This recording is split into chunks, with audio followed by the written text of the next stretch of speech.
A thin boy walks into a small neighborhood store and slips a loaf of bread under his coat. The alarm screams, and everyone is sure it's just another petty theft. But layer by layer, the truth appears. A sick mother, a hungry baby, and a past nobody wants to talk about. Then the man who was stolen from does something that stuns the whole neighborhood. This isn't a story about crime. It's a story about the human heart, and one decision that changes everything. The bell over the door at Barnes Market jingled with that tired little ring it had used for 30 years. But nobody looked up. It was late afternoon in Cleveland, the kind of gray winter day when the sky pressed down on the street and the wind carried the smell of snow and exhaust. Most of the customers inside the store were just trying to get in and out before the roads turned slick. Evan Miller slipped in with his shoulders hunched, hood up, hands jammed into the pockets of a jacket that had belonged to someone bigger and older a long time ago. The sleeves were frayed at the cuffs, and one elbow had been patched with duct tape. He kept his head down as he passed the front counter, where Mr. Barnes sat on a high stool flipping through a dog-eared ledger. The old man glanced up over his glasses. His eyes moved across the boy's face, down to the worn jacket, then back to his notebook. He didn't say hello. Evan didn't either. The store was small, narrow aisles of canned soup and boxed dinners, faded signs for brands nobody really bought anymore, and a humming cooler in the back with milk and eggs. Fluorescent lights buzzed overhead. A radio played low, some classic rock station that was more static than music. Evan walked slowly, pretending to study the shelves like someone who had the luxury of choosing. He paused in front of the cereal, eyes sliding over the bright boxes he knew he couldn't touch. His stomach knotted and growled anyway, loud in his own ears. He swallowed hard and moved on. He had counted his steps in his head on the way to the store. 43 from the front door to the back wall. 7.5 from the last aisle to the cooler. He told himself if he could focus on the numbers, he wouldn't think about what would happen if this went wrong. At the cooler, he opened the glass door and reached for a half-gallon of milk. His fingers left faint smudges on the cold plastic. He hesitated, then grabbed the cheapest brand, the one with the crooked label. His breath fogged on the glass as he closed the door again. "Excuse me, young man. You need help finding anything?"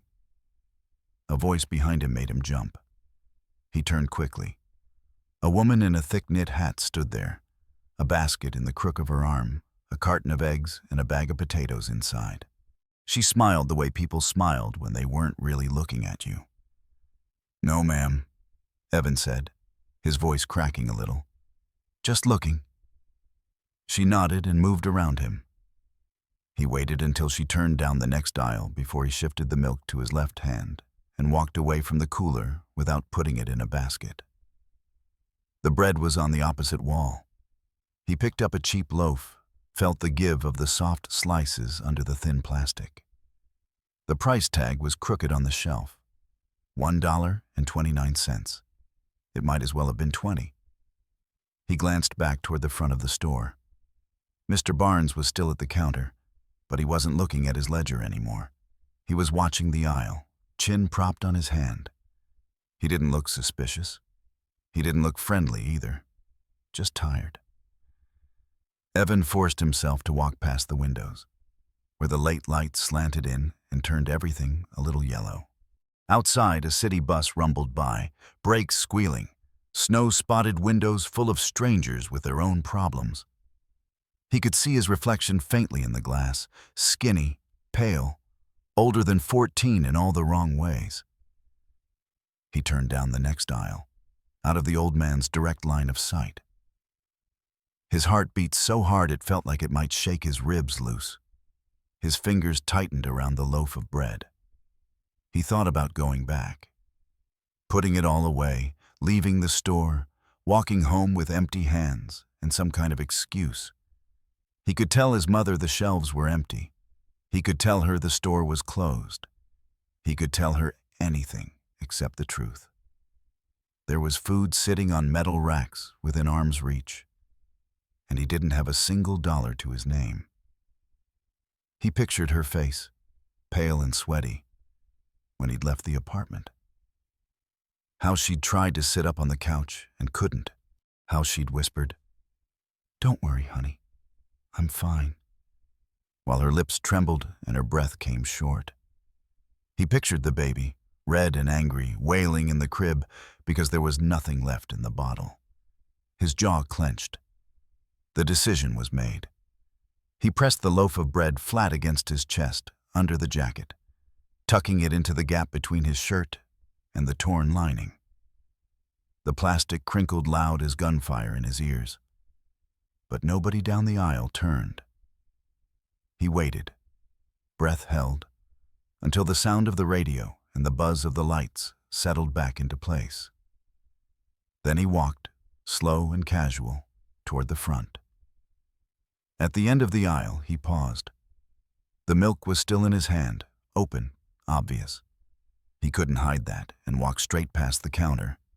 He needed a second step, and this one had to be fast.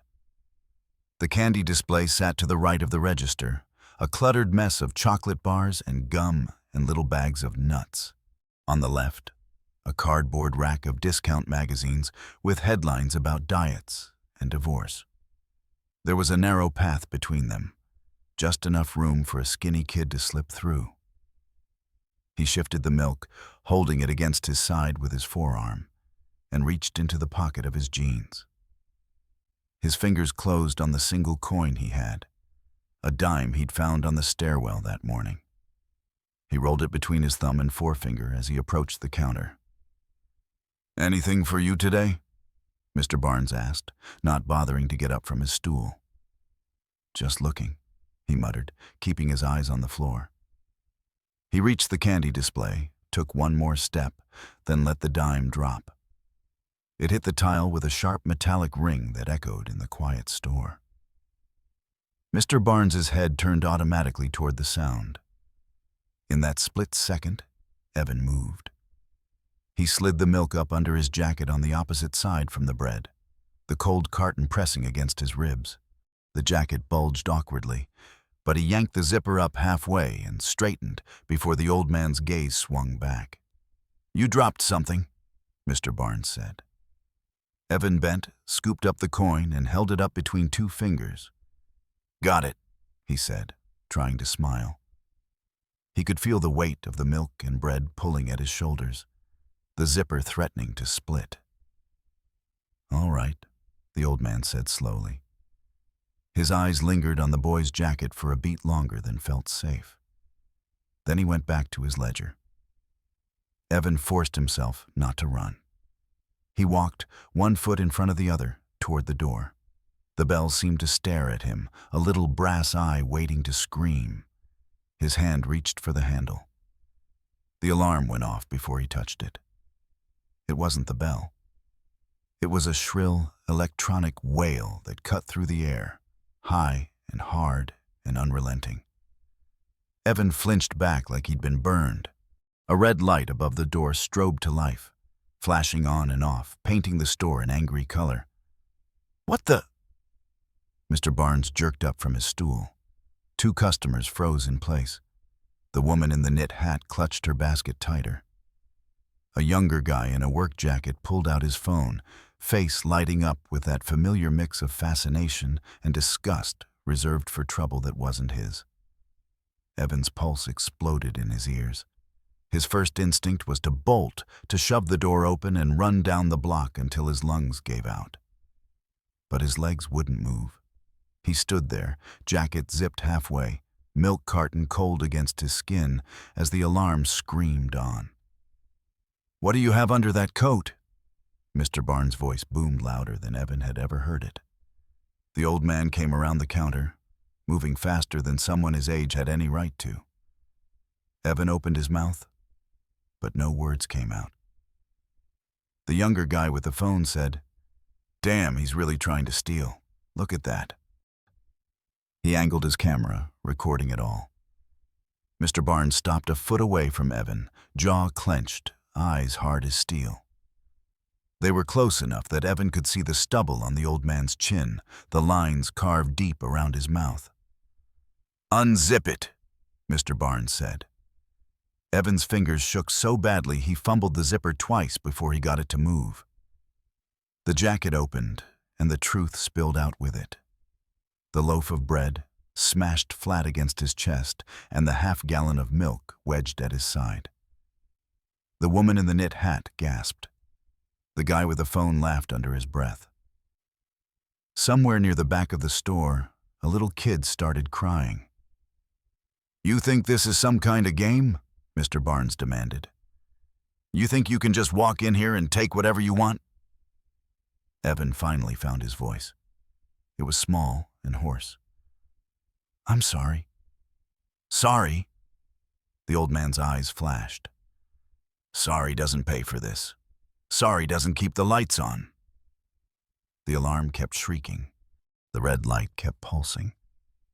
The woman with the basket said, "You should call the police. That's what they do at the big stores."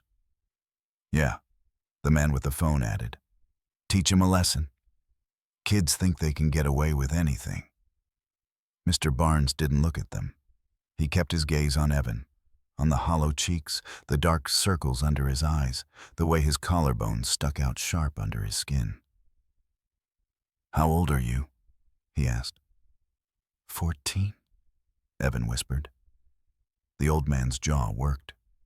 For a moment, something almost like pity flickered across his face. Then it hardened again. He reached behind him and slapped the alarm panel. The sound cut off abruptly, leaving a stunned, ringing silence. Mr. Barnes took a breath and let it out through his nose. When he spoke, his voice was quieter, but every word was measured. "Put the bread and milk on the counter," he said, "and don't you move." Evan obeyed, fingers numb as he set the food down. It felt like he was placing his last chance at something better on a cold, scarred surface. The old man walked back around the counter, picked up the phone, and dialed 3 numbers without looking away from the boy. "Yeah," he said when the operator answered. "This is Barnes Market on West 33rd. I've got a shoplifter here. Send a car." He hung up. For the first time since the alarm had gone off, he looked away from Evan, down at the bread and the milk, then back up at the kid's pale face. "Now," he said, voice low, "you're going to tell me why you thought stealing from my store was your only option." Evan swallowed. His throat felt raw. His eyes burned, but he refused to let them spill over. Outside, a siren wailed somewhere in the distance, growing closer with every passing second. The siren grew louder, rising and falling, threading its way through the neighborhood until it felt like it was vibrating inside Evan's chest. He stood there by the counter, empty-handed now, his jacket hanging open like a confession. The bread and milk sat in front of him, ordinary things, looking almost foolish under the harsh fluorescent light. Mr. Barnes leaned both hands on the counter and studied the boy. Not glaring anymore, just studying like a mechanic looking at a broken engine and trying to figure out where the damage started. The other customers lingered, pretending to browse, not wanting to miss whatever came next. "Look at me," the old man said quietly. Evan dragged his eyes up. "I asked you a question." He opened his mouth, but the words stuck like dry bread in his throat. He heard the door rattle as the wind pushed against it. He heard the radio hiss and fade into another commercial. Somewhere in the back aisle, the refrigeration unit kicked on. Everything normal. Everything wrong. "I wasn't trying to take a bunch of stuff," he managed. "Just this." He nodded at the counter. "That's not an answer," Mr. Barnes said. "Why?" The siren cut off suddenly. Tires crunched on slush outside. A car door slammed. The woman in the knit hat straightened her shoulders, as though justice were about to walk in and nod politely at her. The man with the phone pulled it closer to his chest, ready. Evan took a breath that shook on the way in. "My mom hasn't eaten in 2 days," he said. "Neither have I, really." His voice sounded flat, like he'd rehearsed it and run out of feelings somewhere along the way. "There's no money. I looked everywhere. We're out of formula. My little brother, he screams until his face turns purple. Then he just gets quiet. I hate when he gets quiet." The door opened. The bell gave its tired little ring, and 2 officers stepped inside, shaking off the cold. They were both middle-aged, both with the same heavy winter coats, the same calm, practiced walk of people who'd seen everything twice already. "What do we got, Walt?" one of them asked, eyes sliding from the old man to the boy to the items on the counter. Mr. Barnes didn't answer right away. He kept his gaze on Evan. "Go on," he said, like the cops weren't even there. Evan swallowed.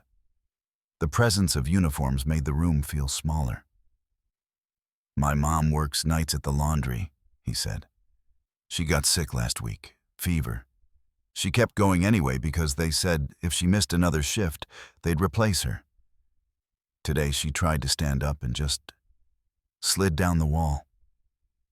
He mimed it without meaning to, hand moving helplessly downward.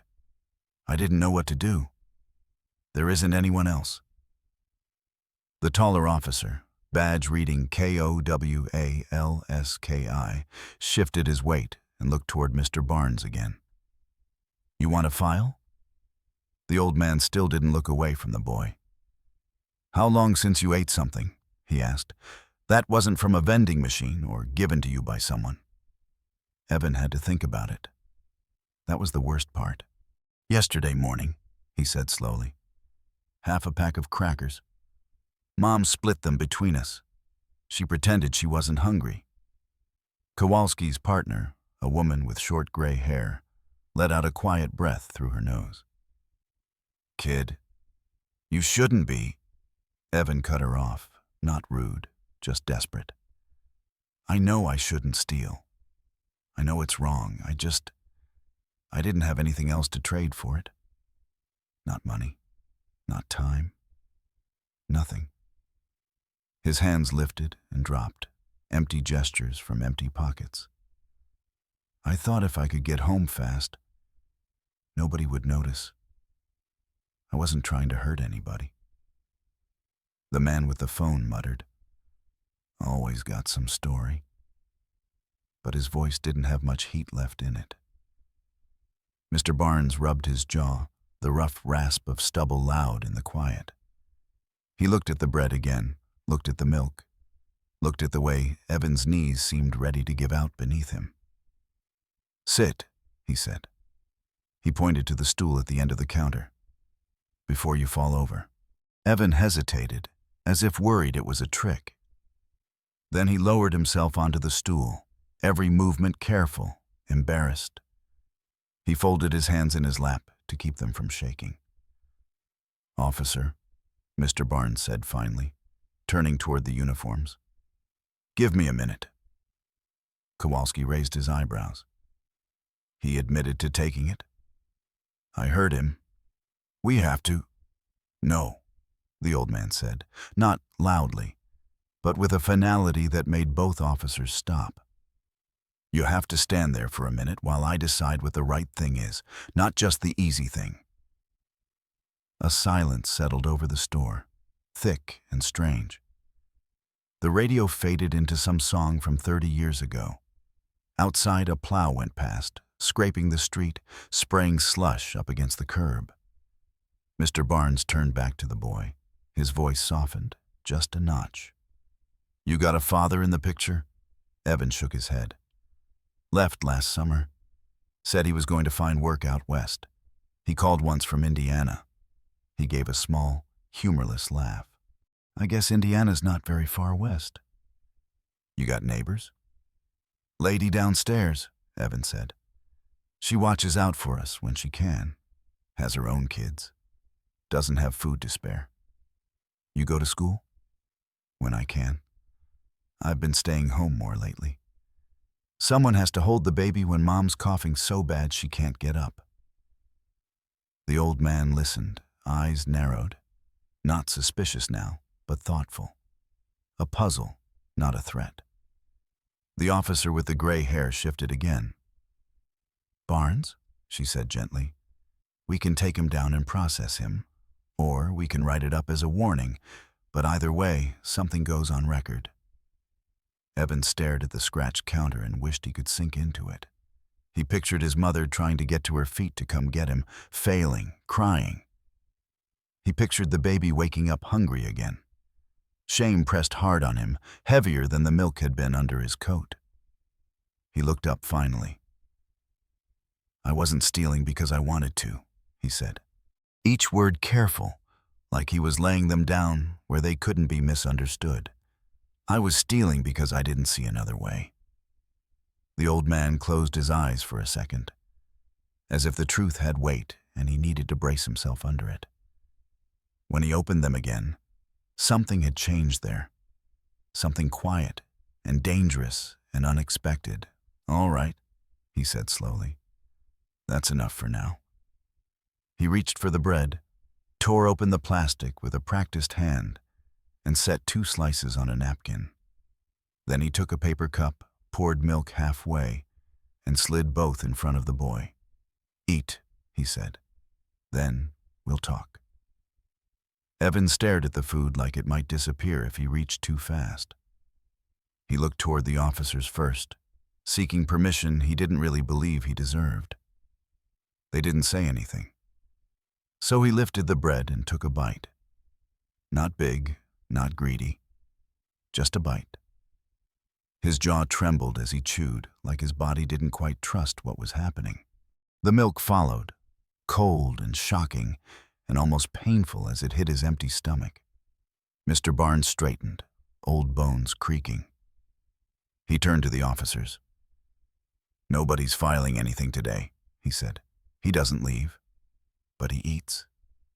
Then I get the whole story." The man with the phone lowered his camera at last. The woman in the knit hat shifted her basket into her other arm and wiped under one eye when she thought no one was looking. The gray-haired officer nodded slowly. "We'll wait," she said. And in that strange, suspended moment, with the siren fading into quiet outside and the grocery store humming like it always had, the shape of the evening bent, just a little, away from punishment and towards something nobody in the room could quite name yet. The quiet inside the store felt like the air before a storm, heavy and waiting. The officers stayed near the door, their radios crackling softly, their eyes moving from Evan to Mr. Barnes and back again. Outside, the sky had gone the color of old pewter, and snow brushed against the glass like moths. Mr. Barnes lifted the loaf, slid the smashed slices back into the plastic, and twisted the ends shut. Then he set the milk upright and wiped away a bead of condensation with the side of his hand, the way you would tidy a table before saying something that mattered. "All right," he said, and his voice changed again. Not angry, not indulgent, but steady. "I've heard enough to know this isn't the kind of trouble I want to feed." Kowalski frowned. "Meaning?" "Meaning," Barnes answered, turning toward the officers. "I'm not pressing charges. There'll be no report, no fingerprints, no ride downtown. He's a hungry kid, not a career criminal." Kowalski started to speak, then stopped. The gray-haired officer gave a small nod, the sort that said, "I may not agree with you, but I understand you." She reached for her radio and spoke in a low voice, letting dispatch know they were clearing without an arrest. "You're sure?" she said. "I'm sure," Barnes replied. "But I'm not done." He picked up his wallet from under the counter and took out a few bills, slid them across the register, and rang up the bread and milk himself. The receipt printed with a tired whine. He folded it and slipped it into his pocket like an oath. Evan stared, stunned. "I can't let you." "Hush," the old man said, not unkindly. That's for me to worry about. You've got other worries.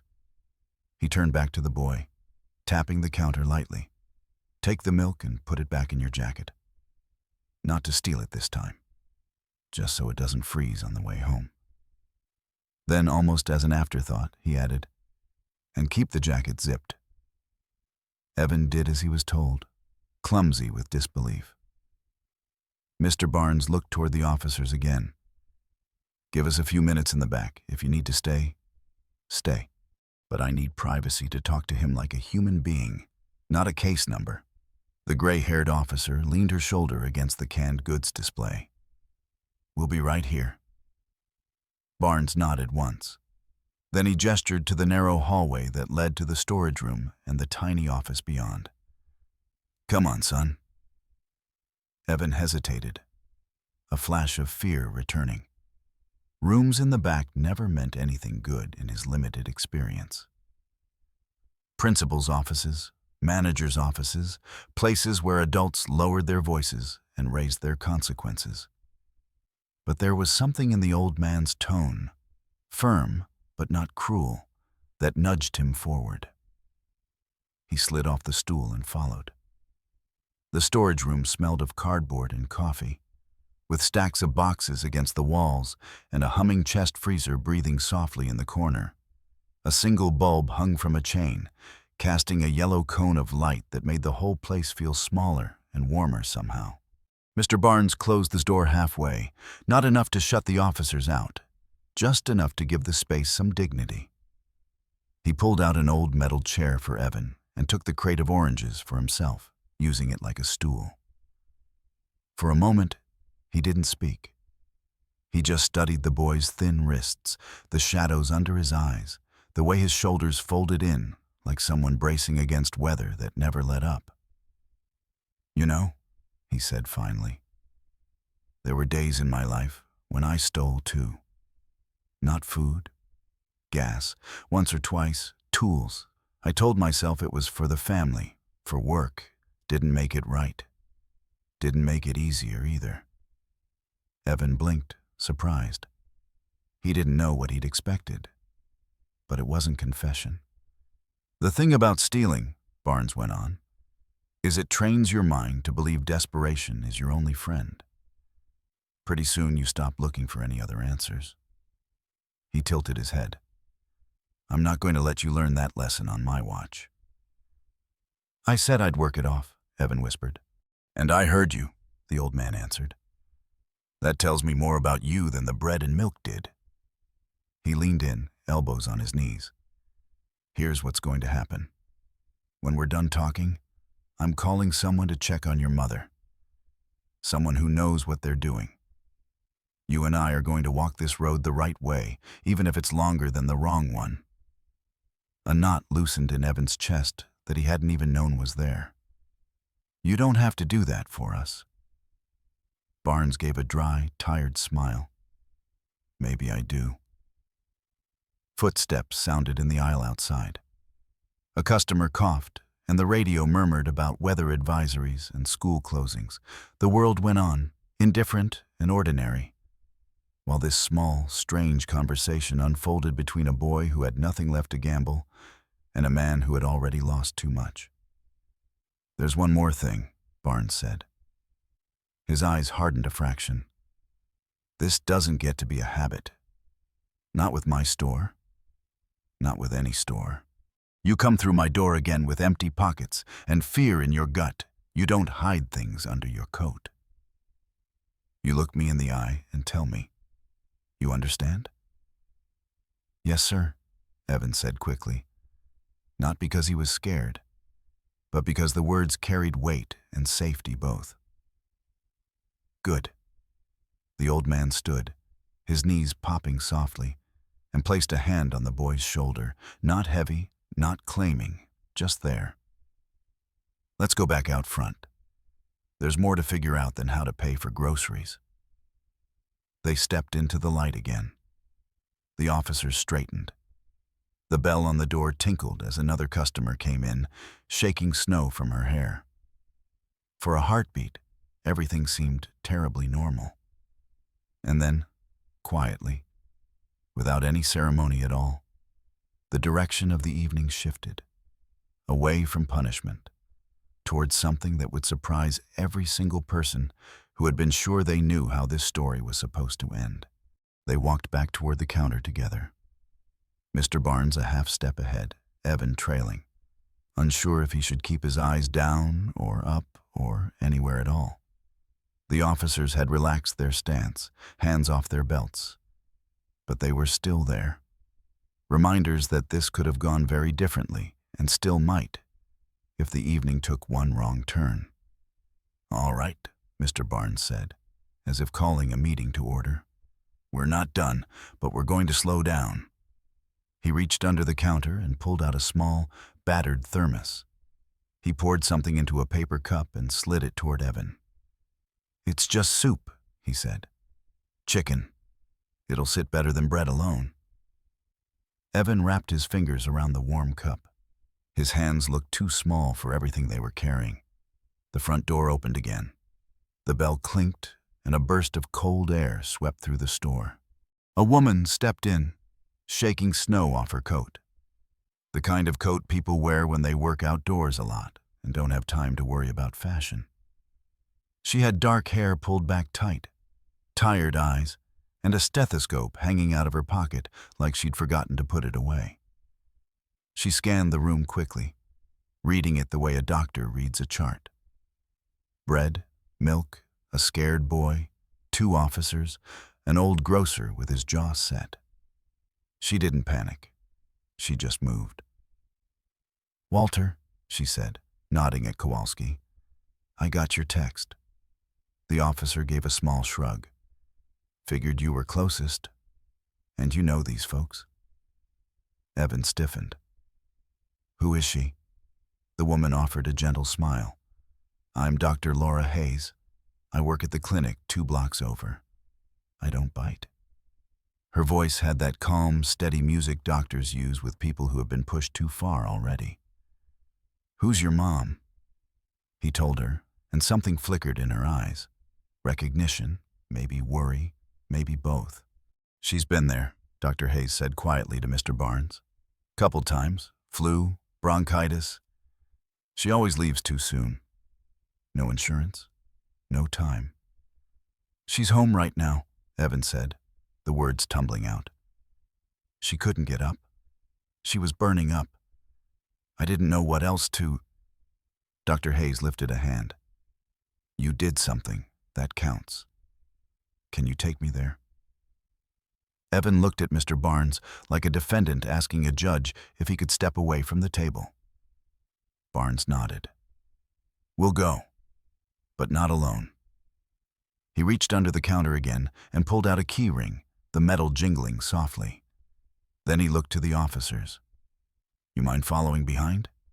Just in case this turns into something bigger than groceries?" Kowalski nodded. "We're already involved. Might as well see it through." They headed for the door together, an odd little procession. An old shop owner, a thin boy clutching his jacket, a doctor with snow on her shoulders, and 2 officers trailing like winter shadows.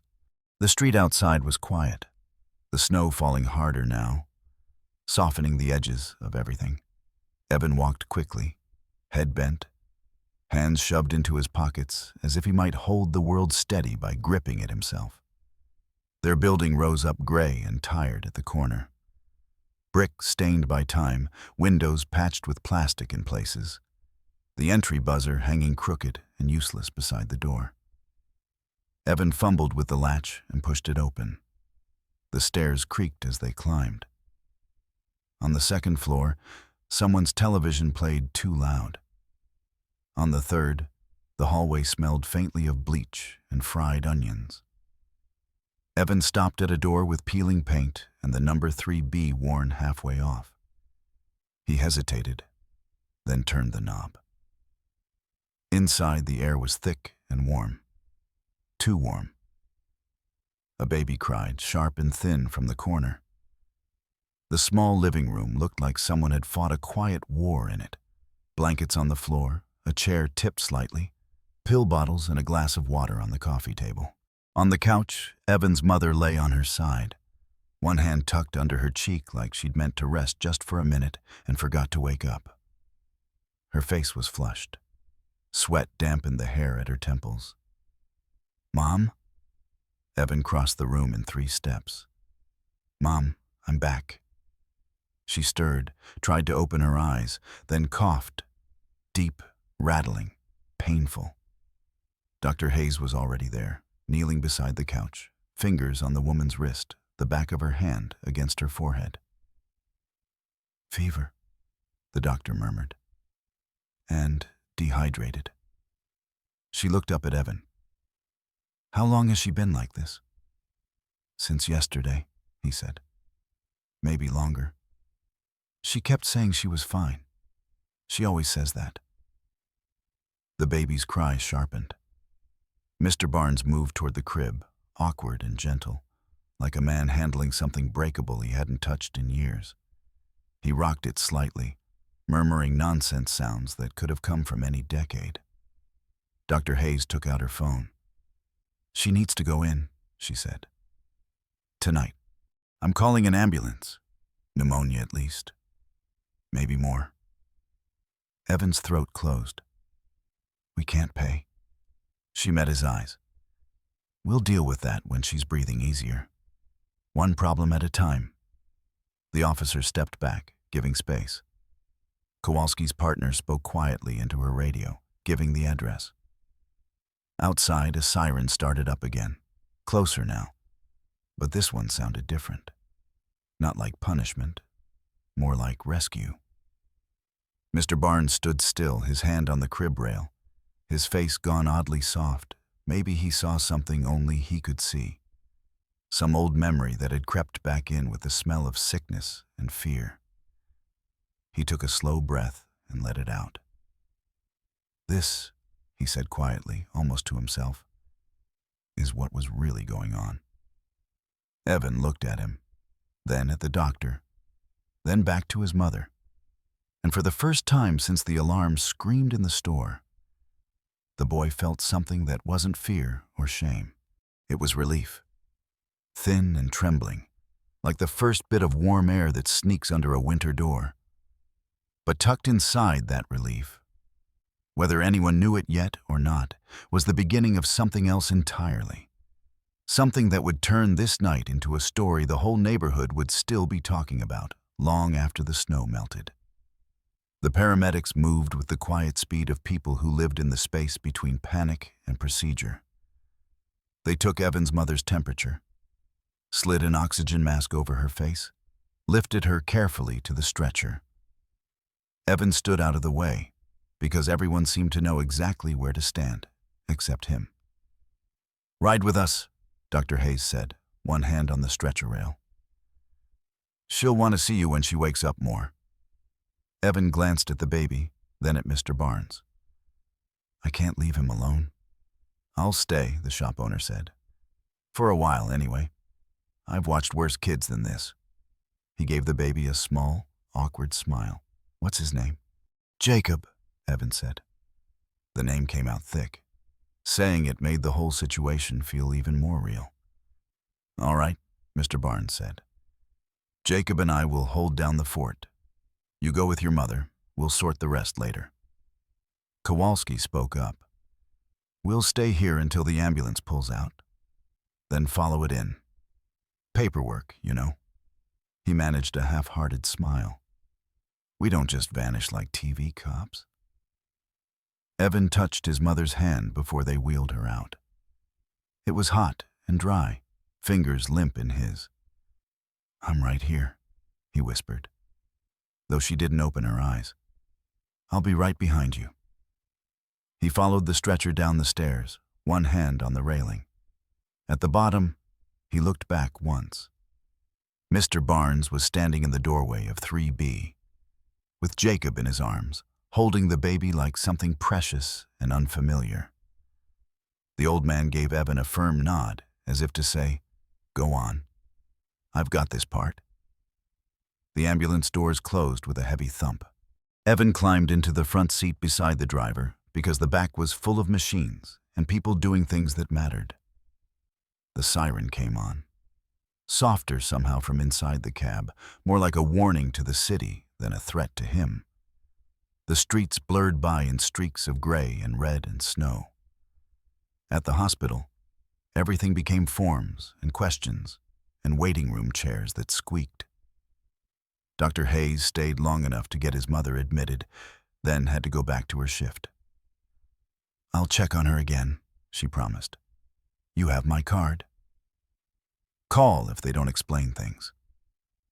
Evan nodded, though he already felt like his head was too full to remember anything else. Hours later, he didn't know how many Mr. Barnes appeared in the doorway of the waiting room, snow melting on his shoulders, his cap in his hands. "Jacob's with Mrs. Costello from 3A, he said, sitting down next to Evan like they'd just bumped into each other at the grocery store. She said she'd keep him for the night. That woman could run a small army with one hand. Evan blinked. "You went back? You didn't have to do that?" "Seemed to me somebody did," Barnes replied. "Couldn't expect the kid to babysit himself." They sat in silence for a moment, watching an afternoon talk show on the mounted TV with the sound turned down. A host smiled too wide at someone whose problems fit neatly into 10 minutes between commercials. It felt like it was coming from another planet. "How is she?" Barnes asked. "They said pneumonia," Evan answered. "Real bad. They're giving her medicine through the IV. They might keep her a few days." He swallowed. "They kept talking about if she responds, like there's a chance she won't." The old man nodded slowly. "Hospitals like to cover every angle when they talk. Doesn't mean the worst will happen. It just means they've seen a lot of bad days." Evan stared at his hands. "I shouldn't have left her alone so long." "You got her help," Barnes said. "That's what you did. Don't rewrite the part where you tried." Evan didn't answer. The words sounded like something decent people told each other, and he wasn't sure yet which side of that line he stood on. After a bit, Barnes shifted on the plastic chair, as if changing position might help him say something he'd been turning over for some time. "Listen," he began. "We need to talk about what happens when she comes home. Or if she doesn't come home right away." Evan's head snapped up. "What do you mean?" "I mean somebody has to make sure there's food in that apartment that didn't get there under your jacket," Barnes said bluntly. "And somebody has to see that you're not carrying all of this alone." Evan let out a low, humorless laugh. "Who else is there?" "Well," the old man said, "for starters, there's me. And there's Dr. Hayes. And I'd bet half the people in that building would step up if they knew how bad it was behind your door. But that's later. Right now, I'm talking about something simple." He rubbed his palms together, as if warming them on an invisible fire. "I need help at the store. My knees aren't what they used to be, and my back complains every time I lift a crate of canned beans. Shelving, sweeping, bringing in deliveries, breaking down boxes, that's all work you could do." Evan frowned, not following yet. "You want me to help you? After I tried to steal from you?" Barnes snorted. "You think I'm offering charity? I'm offering a job, in the only way it makes sense given how old you are. A few hours after school and on Saturdays. I keep track of your hours, pay you in an envelope. You use it for groceries, bills, whatever your mother needs when she's back on her feet." "I'm 14, Evan said.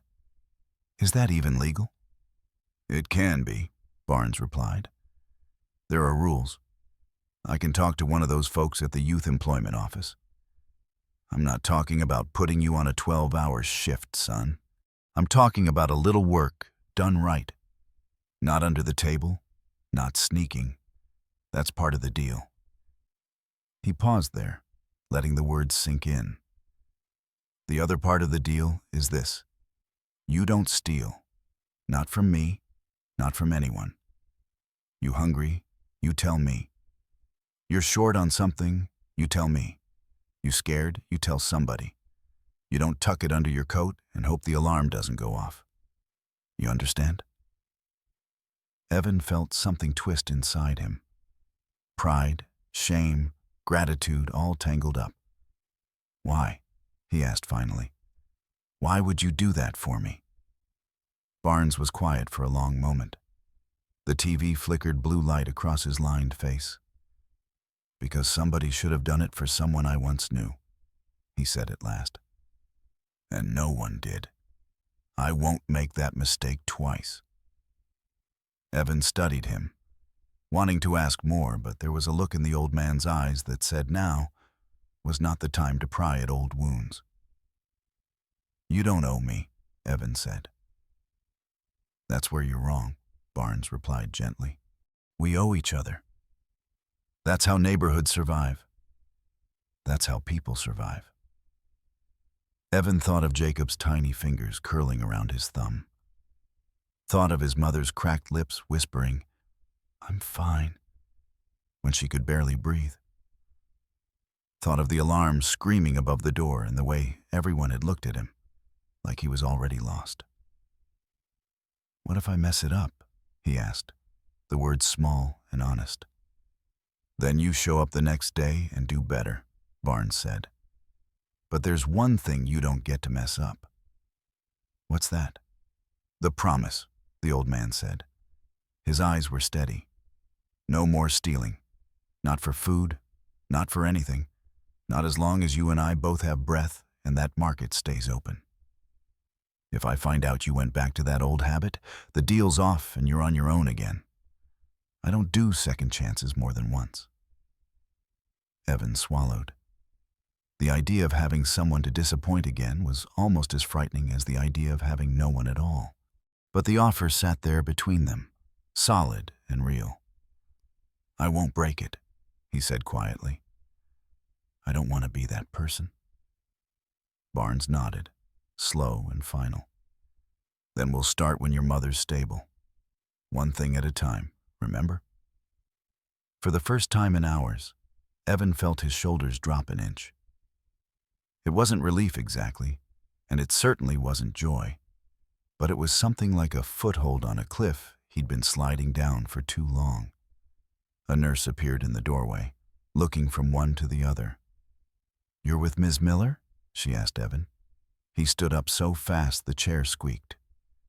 Yes, ma'am. She's resting, the nurse said. Still a long way to go, but her numbers look a little better than when she came in. We'll keep her in ICU tonight. You can't stay back there, but you can leave a note, and we'll read it to her when she's awake enough.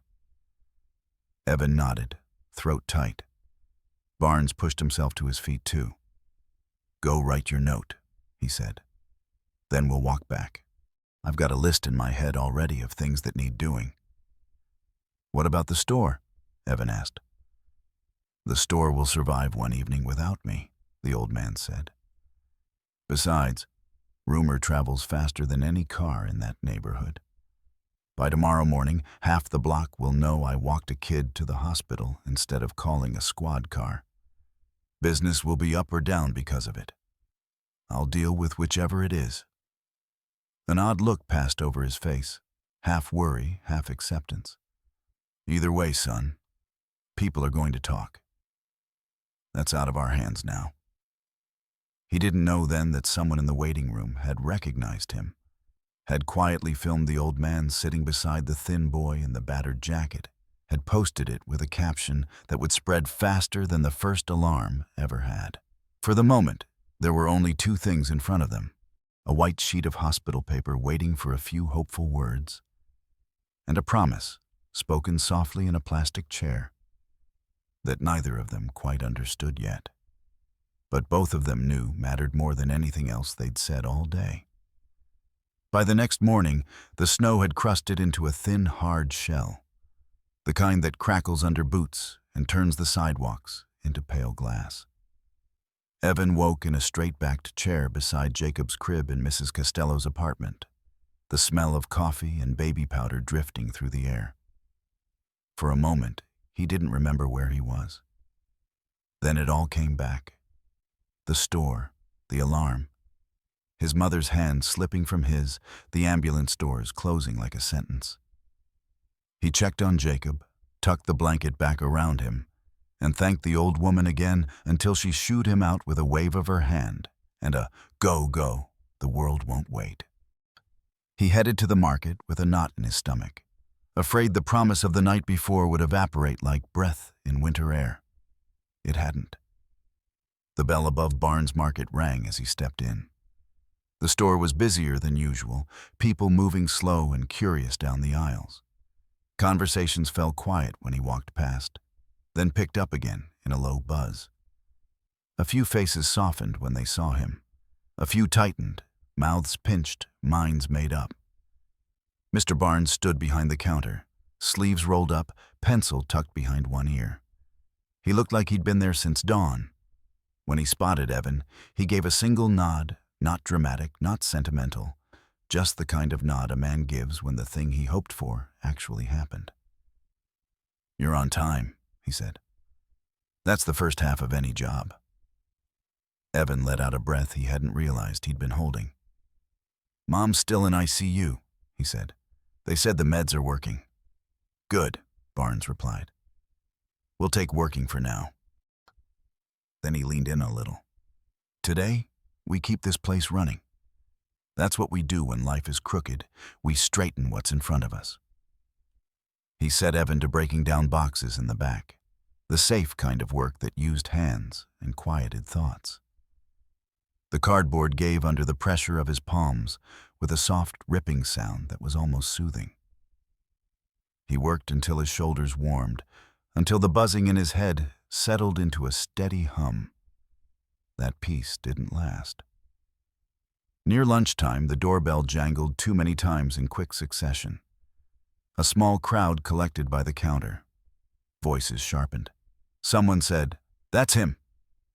Someone else said, "Unbelievable." Evan wiped his hands on his jeans and stepped out from the back room. A man in a security jacket from the big supermarket across town stood there, face red from the cold and from something else. "Recognized him from online," he said loudly, jerking a thumb in Evan's direction. "He's been in our place too. Tried to pull the same stunt.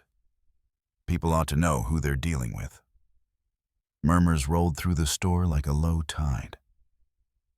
A woman whispered, "I knew it," with a little satisfaction that made Evan's skin prickle.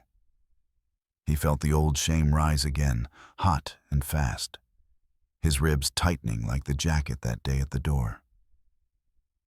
"I didn't take anything from you," he said, the words scraping out of his throat. I left."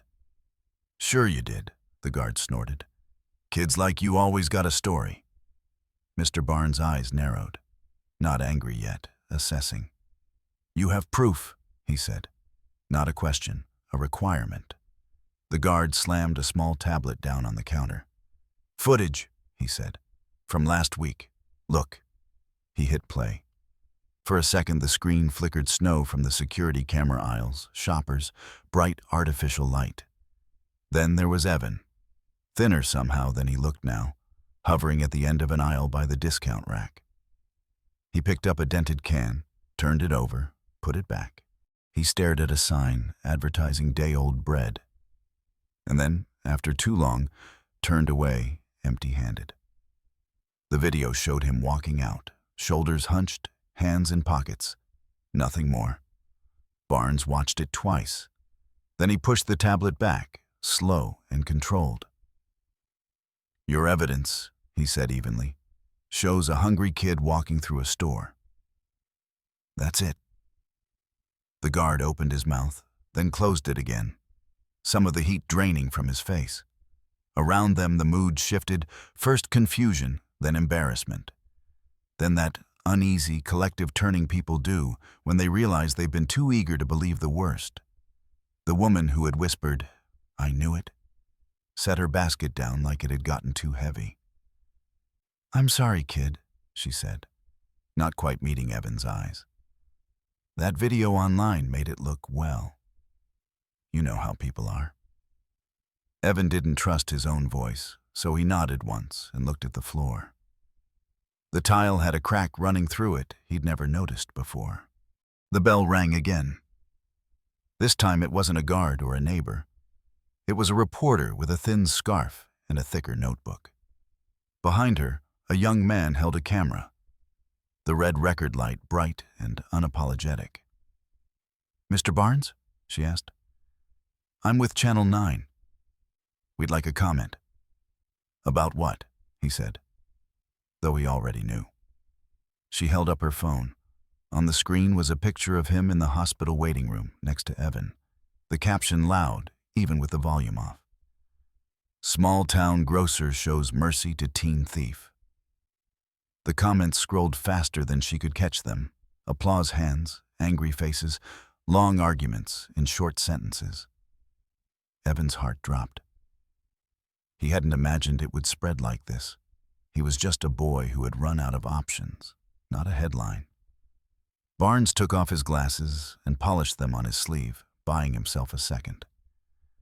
"I don't have much to say that isn't already obvious," he said at last.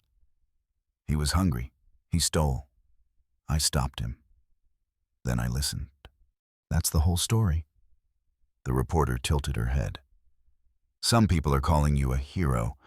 Others say you're soft, that you're encouraging theft."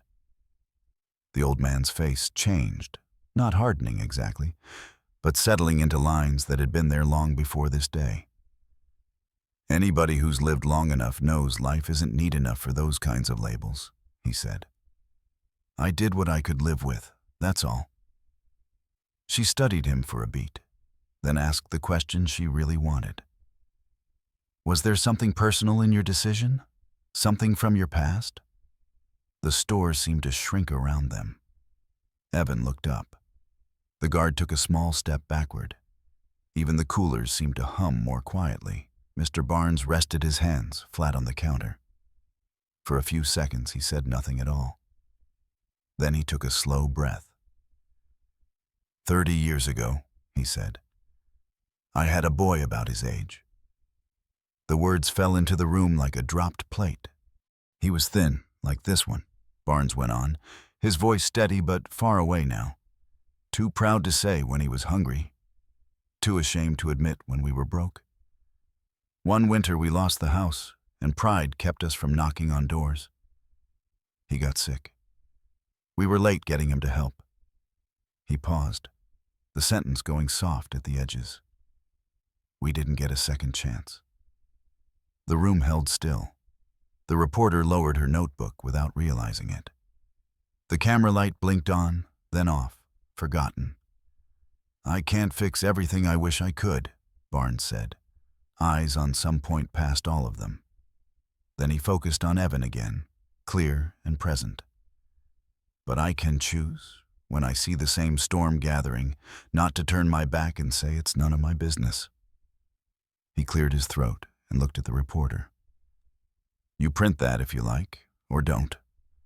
Makes no difference to me. I've already had the argument with myself that matters."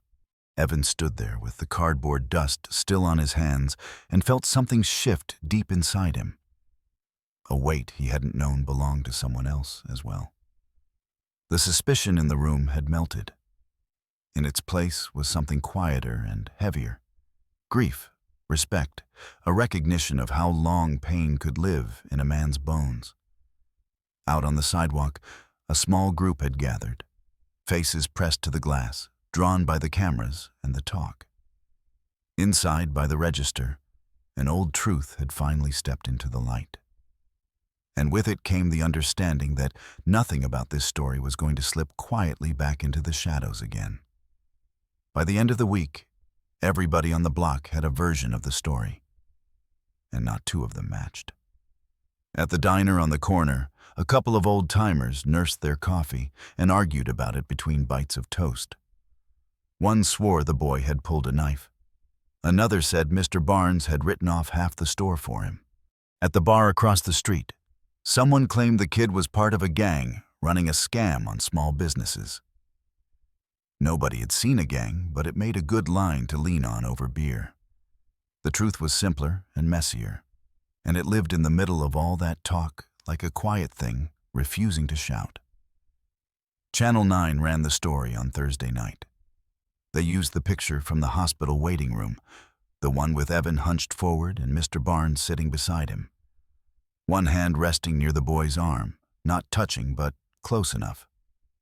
The anchors said words like controversy and divided community, and where do we draw the line? The clip of Barnes talking about his son played over footage of the market's flickering sign. By Friday morning, the line at the register told a different tale. Some people came in and bought more than they needed, filling their baskets with canned soup and dish soap and things they could have gotten cheaper at the chain store. "Figured you'd be catching heat," one woman told Mr. Barnes as she dug in her purse for cash. "I can't do much, but I can buy my beans here." Others stayed away. Regulars disappeared, choosing the big box store with bright lights and sterile aisles instead. A man in a pressed shirt paused at the door, shook his head, and kept walking. Later, Barnes heard from a supplier that a small business association in the neighborhood had grumbled about setting a bad precedent and encouraging theft.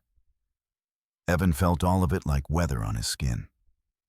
When people smiled at Mr. Barnes, he kept to the back, breaking down boxes and pretending not to listen. When someone muttered, "That's the kid," under their breath, he stood a little straighter and made sure the shelves were lined up neat. He didn't know which part hurt more, being treated like a villain or like a symbol. On Saturday afternoon, a small group showed up with printed signs. They weren't many, 6, maybe 7, but they were loud. They planted themselves on the sidewalk outside the market with their slogans. "Respect small business, zero tolerance for theft, don't reward crime." Evan watched from the stockroom doorway, the words punching holes in the air. "They're here because of me," he said. It wasn't a question. Mr. Barnes stood at the window, his face unreadable. "They're here because people like things simple," he answered. "Right and wrong, clean lines, makes the world easier to swallow." "Am I making things harder for you?" Evan asked. Barnes took a long time to reply. "You didn't write those signs," he said. "You didn't pick up a camera. You didn't tell anybody to come stand out there. You came in hungry, and you left with a promise. The rest of it is just this city trying to decide who it wants to be." He turned away from the window. "We got work to do. Folks who still come in deserve a place that feels normal. Sweep the aisle by the coolers, would you? Salt gets tracked in, makes it slick. They went about the day, that way work inside, noise outside." A few customers squeezed past the little protest as if it were a patch of bad weather. One older man in a veteran's cap stepped inside, bought a single loaf of bread, and on his way out paused long enough to tell the protesters, "When I came back from overseas, I stole cigarettes for 6 months because my head wasn't right and nobody cared. If one person had done what that old man in there did for this kid, I might have gotten my legs under me sooner." Then he walked away before anyone could answer. By evening, the sign holders' voices had gone hoarse. The wind picked up, slicing through their coats. One by one, they drifted off toward warmer places. The sidewalk was empty again, except for the scraps of paper cups and a forgotten poster curling at the edges. Inside, Evan stacked bread on the shelf where it belonged. It felt like a small kind of miracle every time he placed a loaf there and didn't slide it under his jacket instead. "How's your mother?" Mr. Barnes asked as he counted the till. "They moved her out of ICU," Evan said. "Different room now. She can talk more. She asked about Jacob. She asked about you." "About me?" Barnes looked up, surprised.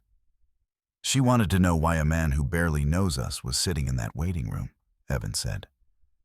"I told her you were stubborn." Barnes huffed, a sound that might have been a laugh in a different world. "Fair." Then he sobered. You tell her she doesn't owe me anything but her best shot at getting well." The day ended the way most days did. Lights off one by one, the cash drawer locked, the door bolted. Evan helped bring in the milk crates, his breath puffing white in the cold. He was about to say goodnight when he remembered the envelope. "Oh," he said, reaching into his jacket pocket. "The landlord came by earlier. Left this on our door." Mrs. Costello slid it under mine. He held it out. The paper was cheap, the kind that curled at the corners. Mr. Barnes took it, his fingers suddenly heavy.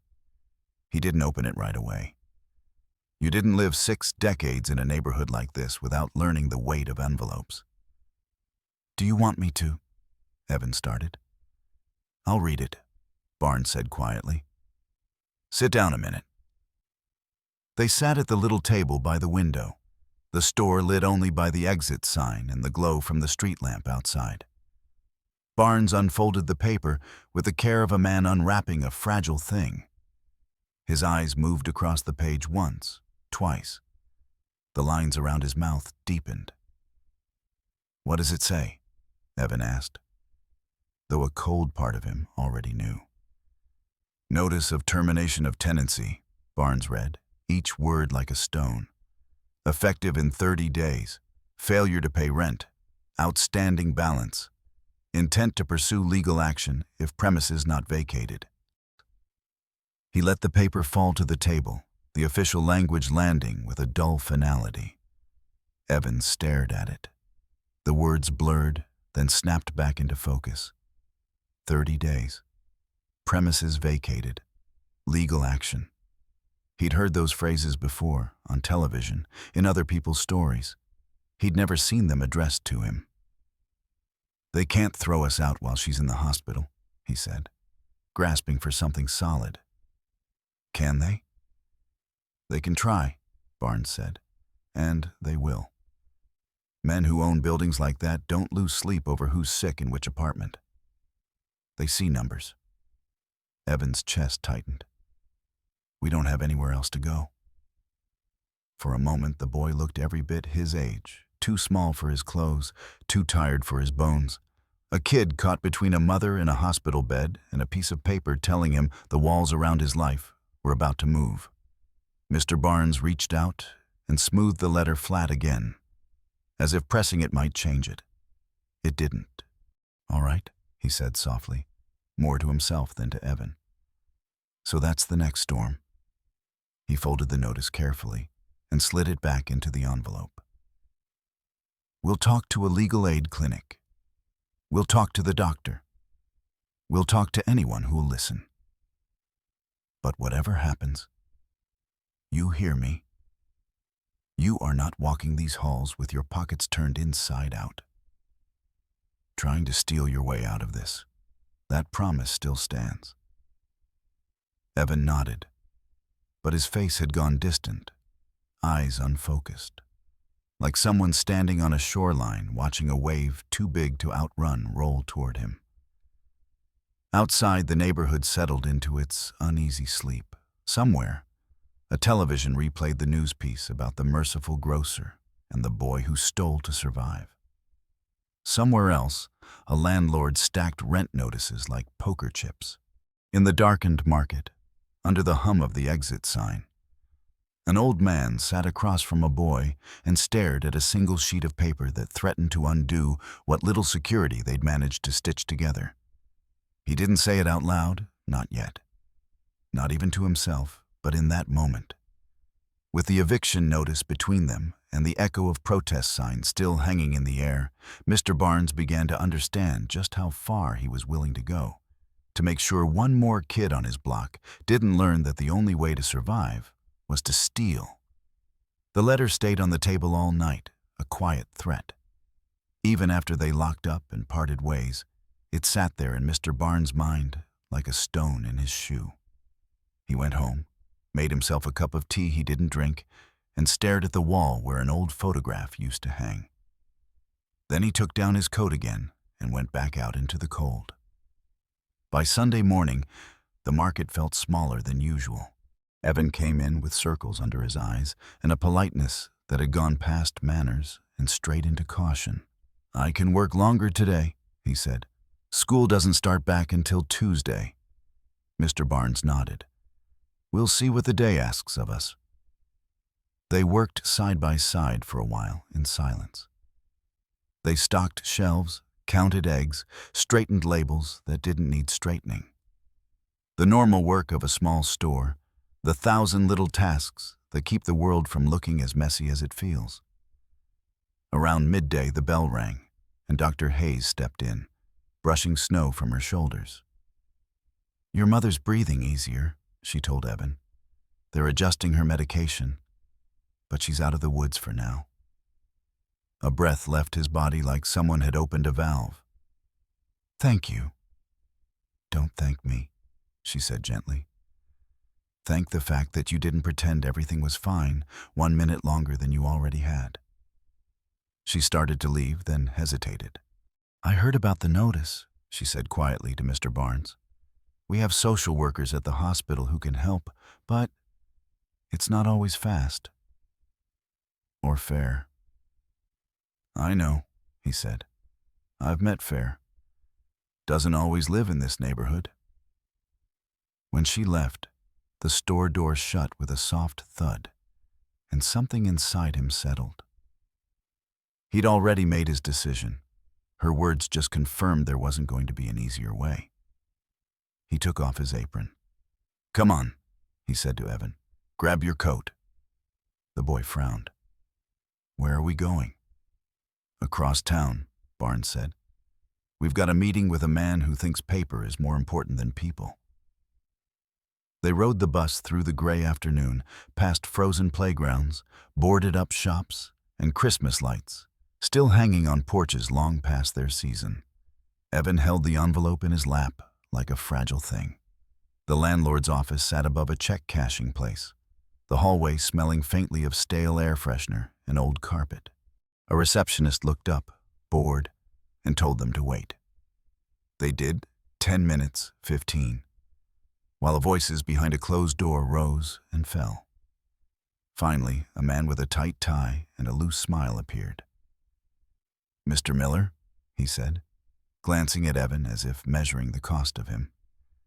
"We've already sent the notice. There's nothing more to discuss." Barnes stepped forward before Evan could speak. "Then talk to me," he said. "Name's Barnes. I own the grocery on West 33rd. The landlord's smile grew polite, then brittle. "I'm not looking to invest in perishables." "Good," Barnes replied. "Because I'm not selling. I'm buying." The man blinked.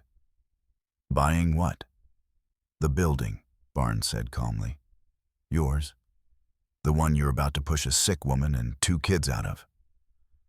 For a moment, the room went quiet, except for the hum of the fluorescent lights. Evan stared at him like he'd misheard. "That property's not on the market," the landlord said. "And if it were, you couldn't." Barnes pulled out a folded sheet of paper. Not a threat this time, a plan. Numbers, signatures, pre-approval notes. A lifetime of savings, not for retirement, but for something he apparently had decided mattered more. "I spoke with the credit union last night," he said. "And an old friend who owes me a favor. You'll get your money. Fair market.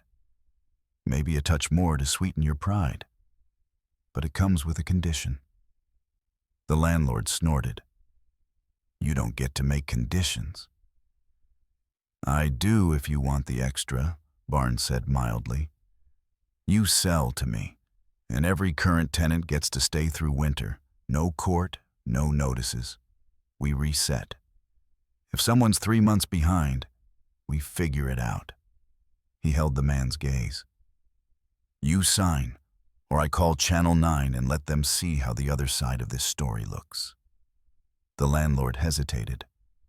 Not because of kindness, Barnes could see that, but because he understood money and image, and the way both of those things could turn on a dime. "Come back tomorrow," he said finally. "I'll consider the offer." They rode back in silence. Snow fell heavier, erasing footprints behind them. At the store, Barnes hung up his coat and rubbed his hands, feeling the ache of age mixed with something like relief. "You're buying the building," Evan said at last, as if trying the words on his tongue. "If he signs," Barnes answered. "And then, I'm not just a grocer.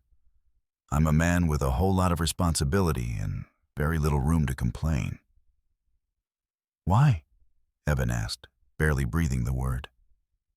"For us?" "For you," Barnes said. "For the next family. For my own sake, maybe, so I can look at myself in the mirror without hearing old footsteps in an empty house." He let that sit. Then he reached under the counter and pulled out a cardboard sign he'd made some time after midnight. He taped it above an empty shelf near the register. "Shelves of dignity," it read. "Take what you need. Give what you can. Work with us if you're able." Evan read it twice. "People will think you're crazy." "Some already do," Barnes said, not unkindly. "But there are rules. You don't walk in here and strip the place bare. You sweep a floor, help carry groceries to someone's car, volunteer at the clinic. You give back something that isn't always money. The point isn't free. The point is not being humiliated for needing help." Customers began drifting in, curious eyes drawn to the sign. A woman with a tired face and a quiet voice approached, reading it with suspicion first, then with a kind of soft wonder. "Is this real?" she asked. "It's real," Barnes said, "and it works if we all agree to make it work." Word spread. Some rolled their eyes and said it wouldn't last. Others brought bags of rice, boxes of pasta, extra cans from their cupboards. An older man left a 20 on the counter and said simply, "For the shelf." A kid swept the floor and took a jar of peanut butter home like it was something earned, not begged. Later that evening, as they were closing, Evan stood by the doorway, looking at the little shelf with its mix of offerings and empty spaces. He could feel the story shifting again, not away from struggle, but towards something steadier. "Did I do this?" he asked softly. "You lit the match," Barnes replied. "The rest of us decided whether to build a fire or burn the house down." They turned off the lights. Outside, the street lamp made the snow glow like a quiet promise. News traveled, as it always did. There were more cameras, more questions, more opinions. Some people praised, some scoffed. But inside the small square of that market, things were simpler. People came in hungry and left with a little food and a little dignity and sometimes a job sweeping up. Weeks later, when Evan's mother came home leaning on his arm, she paused in the doorway of the store and looked at the hand-painted sign, at the shelves, at the old man who had refused to let the world make only one kind of sense. "I don't know how to thank you," she said, voice thick. "You don't," Barnes answered. "You just live. You take care of your kids. And when it's your turn someday, you pay it forward. That's all." Evan looked at the man, at the store, at the snow beginning to melt along the curb, and understood something that had been forming around him all this time. He had stolen once, because he didn't see any other way to survive. But the man he stole from had shown him something different. Not softness, not weakness, but a kind of strength that came from choosing mercy when anger would have been easier. He slipped his hands into his jacket pockets and felt no weight there now. No bread, no milk, no shame. Just the ordinary empty pockets of a boy who suddenly had somewhere to be and something honest to do. And as the bell over the door gave its tired little ring, it sounded less like an alarm and more like a welcome. If this story touched you, even just a little, I'd love to hear from you. You don't have to write anything long. Just leave a simple 0 if you were surprised. Or 1, if you believe kindness still matters in this world. Your comment helps more people see stories like this, and it lets me know you're still here, listening. And if you'd like to hear the next stories, real, human, and full of heart, go ahead and subscribe and turn on the little bell. We've got many more journeys to share together, and I'd be grateful to have you with us.